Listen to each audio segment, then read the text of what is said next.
Game changer cinema ఎన్నో భారీ అంచనాల మధ్యన భారీగా రిలీజ్ అయినప్పటికీ ఖచ్చితంగా వచ్చిన తర్వాత మాత్రం చూసిన ప్రతి ఒక్కరు కూడా మిక్స్డ్ టాకే చెప్తున్నారు. అంటే అక్కడ కంటెంట్ లేదని ఒకరు, స్టోరీ లేదని ఒకరు, రొటీన్ స్టోరీ అని ఇంకొకరు, ఇట్లా రకరకాలుగా మాట్లాడుతున్నారు. సో అసలు ఈ రివ్యూస్ విన్న తర్వాత మీరేం ఫీల్ అవుతున్నారు? ఏదైనా ఒక సినిమాకి సంబంధించి ఇప్పుడు ఏమైపోతుందంటే ఇప్పుడు నాకు రీసెంట్ టైమ్స్ లో ఒక క్లారిటీ అర్థం అవ్వట్లా. ఒక సినిమాలో ఏదైనా తప్పుడుగా చూపిస్తే దాన్ని హైప్ చేస్తున్నారు, ఏదైనా సినిమాలో మంచి కంటెంట్ ఉంటే దాన్ని యాక్సెప్ట్ చేయలేకపోతున్నారు. అది ఫ్యాన్స్ తప్పనాలా ఎవరు తప్పనాలా నాకు అర్థం అవ్వట్లే. ఈయన ఫ్యామిలీ డ్రామా సినిమా చేసినా బాగాలేదన్నారు, పొలిటికల్ డ్రామా చేసినా బాగాలేదన్నారు, చెవిటోడు లాగా చేసినప్పుడు మాత్రం బాగుంది అన్నారు. అవునా కాదా? మనకి ఏంటంటే క్యారెక్టరైజేషన్ ఇంపార్టెంట్ కాదు, స్టోరీ ఇంపార్టెంట్ కాదు, మనకు రోత ఉండాలి, సినిమాలో బూతులు ఉండాలి, అయితే సినిమాలు నచ్చుతాయి.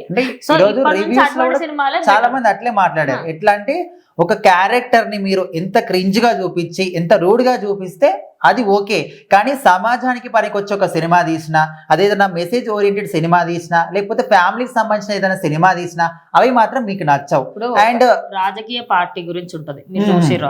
సో ఎంత ఒక రాజకీయ పార్టీకి సంబంధించి వాళ్ళ స్ట్రగల్ ఎలా ఉండింది, ఆయన భార్య ఎంత చేసింది, ఆయన ఎంత కష్టపడ్డాడు, ఇలా మోసపోయాడు, ఆ మోసాన్ని కొడుకు తెలుసుకొని ఆయన ఎట్లా దాని మీద రివెంజ్, ఇన్ని ఒక రాజకీయ నాయకుడిగా ఎదగాలంటే ఎక్కడి నుంచి స్టార్ట్ చేయాలి, ఆ స్టార్ట్ చేసినప్పుడు ఎన్ని దానికి ఆటుపోట్లు వస్తాయి, అవన్నీ ఎదుర్కొని ఒక రాజకీయ నాయకుడిగా ఎట్లా ఎదగాలి, ఇదంతా కూడా పక్కన పెడితే సినిమా మొత్తం కూడా ఎంత మంచి మెసేజ్ అంటే మన దేశం మీద ప్రతి ఒక్క పౌరుడు కూడా ఓటు హక్కును వినియోగించుకోవాలి, ప్రతి ఒక్కరు ఓటు హక్కు వచ్చిన ఎవరు కూడా ఓటు హక్కును అసలు ఆయన వినియోగించకుండా ఉండకూడదనే ఒక మెసేజ్ని మాత్రం సినిమాలో ఇచ్చినట్టు తెలుస్తుంది.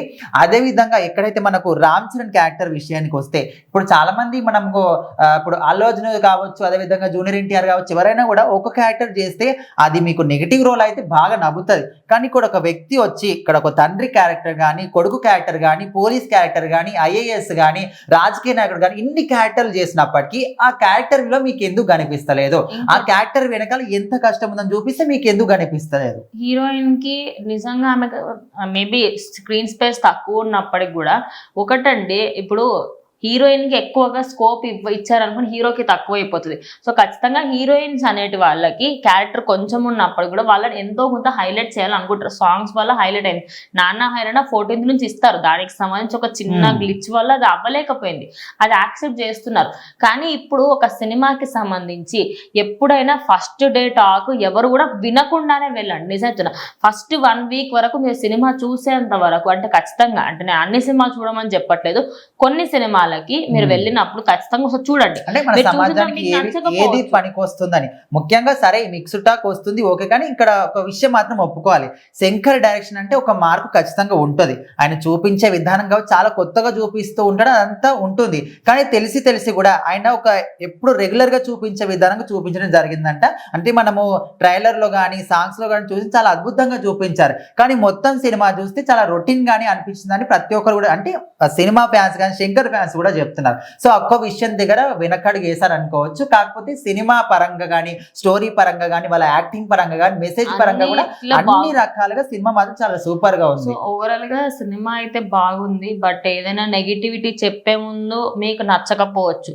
ఒకటండి, మీకు నచ్చినంత మాత్రాన ఎదుటి వాళ్ళకి నచ్చదు అని చెప్పేసి నేను చెప్పాను. మీకు నచ్చలేదు అంటే ఇంకొకరికి నచ్చవచ్చు, నచ్చకపోవచ్చు, అది వాళ్ళ ఒపీనియన్. మీ ఒపీనియన్ చెప్పడంలో తప్పులేదు, కానీ వచ్చే వాళ్ళని రానివ్వకుండా ఒక సినిమా కాపడం మాత్రం చాలా చెప్పే విధానాన్ని కూడా సరిగ్గా చెప్పాలా. బాలేదు, వెళ్ళిపోండి, ఇంకా చండాలంగా ఉంది, చిచ్చి అవసరం లేదండి అంత. ఇదే సినిమా కాదు, నేను మన పుష్ప 2 కూడా బీభత్సంగా ఉందన్నారు, నాకు నచ్చలేదు మరి సినిమా. అలా ప్రతి ఒక్కరికి ఒక్కొక్కటి ఉంటుందండి ఆస్పెక్ట్. ఒక సినిమా చూసినప్పుడు వాళ్ళకి నచ్చచ్చు, నచ్చకపోవచ్చు. ఏ హీరో సినిమా అయినా కూడా నెగిటివ్ టాక్ ఫస్ట్ డే ఇవ్వకండి, ఒక 2-3 రోజుల తర్వాత మీరు నెగిటివిటీ చేసుకోండి, ఎంత చేసుకుంటారు.